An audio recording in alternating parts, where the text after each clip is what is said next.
Is it post-Olympic blues or just the metals market still in stagnation? We'll be asking Peter Hug on For Pete's Sake coming up right now. As always, I'm so blessed to be joined by Peter Hug. Peter, thanks so much for being with me. You're welcome, Daniela. So are we still yawning this week?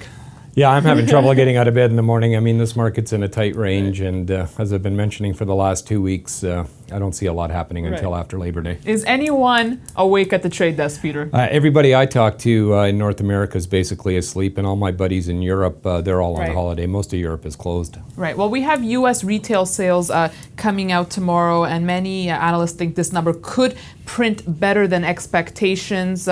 How might this impact the gold market? Well, again, as I've been reiterating for the past couple of weeks, if the economic data improves, there'll be less chance that the Fed is going to act come September, and that'll be neutral for the metals to negative for the metals.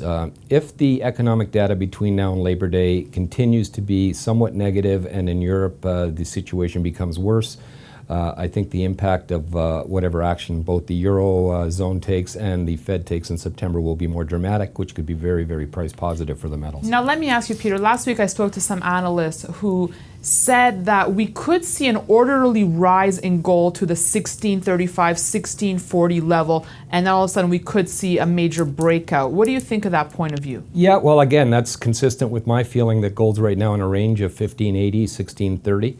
And it's a very, very thin market, and if we can get gold to close at 1630 or better, a move to 1650, 1670 could happen very quickly.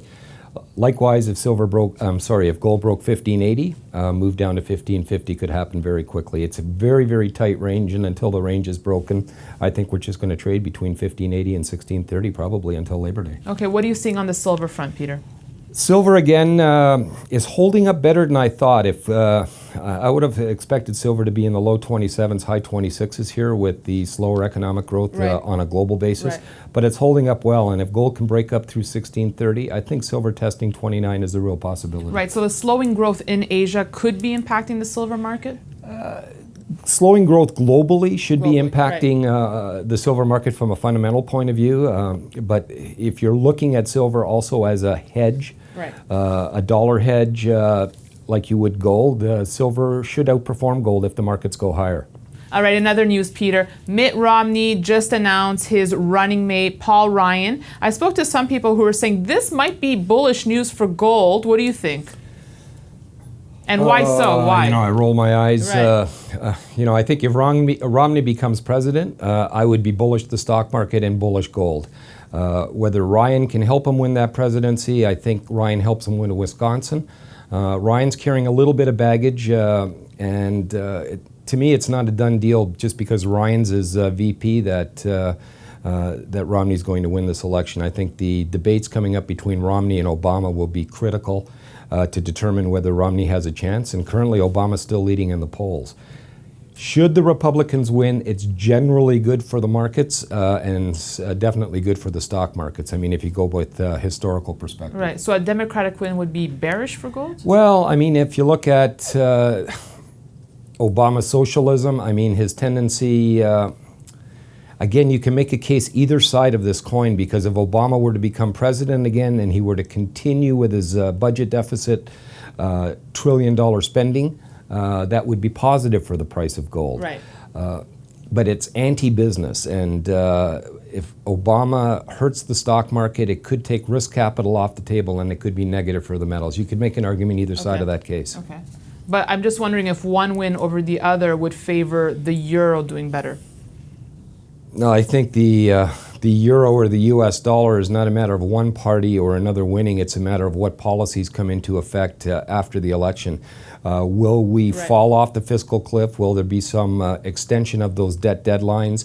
Will they get their fiscal house into order? Anything that will encourage confidence in the U.S. dollar will be negative for metals. Anything that has the market guessing as to what the policy is going to be, or continued deficit spending will be negative for the dollar, which will be price positive for the metals. Just one last thing before I let you go, Peter. While I was away, the news came out that the CFTC was going to drop the silver manipulation probe of whether the silver markets are manipulated. And that didn't really have an impact on the price of silver. I've never been in the camp that the silver markets were Right. manipulated. I mean, I can't argue the fact that there are some large players, not only banks, but hedge funds, Right. that when they come into the market with their volume, that they have an impact on which way the market is going Right. to go. For somebody to argue with me that these banks had a definitive interest in suppressing the price for silver, I mean, I just have never seen a case that made Right, sense to right. me. So. Right, and just because they dropped the probe or are looking to drop the probe doesn't mean the story will die here. No, the story could continue, and Yeah. I think it's good for people that make the argument that had the silver market not been manipulated, that silver might be at $100 an ounce. You know, it's all conjecture. I think silver is a supply and demand feature. There's a multitude of international banks and central banks that trade in the metal.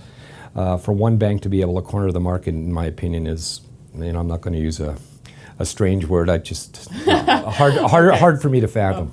All right, so Peter, just to recap the markets landscape, we're looking at 1635 gold for this next move, right? If 1635 can be breached, we see it higher, but I'm still in the camp that sees gold trading between 1580 and 1630. I can't get more excited than that. Hopefully it'll break one side or the other, and we'll get some Well, action we have in the how many market. more weeks left in August now? 3 weeks, Right. and but I really do believe September, whether the markets go up or down, is going to be a very, very active month. I look forward to it. In the meantime, I'll see you next week. Hey, you never know in this market what could happen. Absolutely, it's a headline market. Anything can happen. So thank you, Peter, for joining me today. Thank you, Daniela. Thanks for watching this edition of For Pete's Sake. You can email us at newsfeedback@kitco.com. For Kitco News, I'm Daniela Cambone.